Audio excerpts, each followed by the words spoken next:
Inni gelenin vatandaşlar. Taparağa şu adam komünistlere hizmet etti. Barın barlak görün o sünnet emettirler nedir? İnnem gelip bütün halkı otlamalı oti.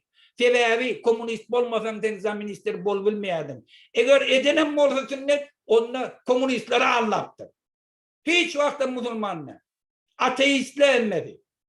İnnem gelip Müslüman olan kişi bolya, innem panturpist olan kişi bolya yalan söylüyor. Tilkiliğini et ya. Anem için Nirdeken Taparağa haçanam Türkmenistan'ın içinde Sovet Soyuzu dargımaka Göktepe uruşuna hatırı için hatırı günü bellerlerine Taparağa nirde düşanlar. Türkmenistan öz başlık bolmalı her hepte miting geçirenlerine nirde düşü. Milli duygusu oldu. O vakt oğurlap yatıydı. Ben bilmeyen kadime ben. Bizim hem akılımız var.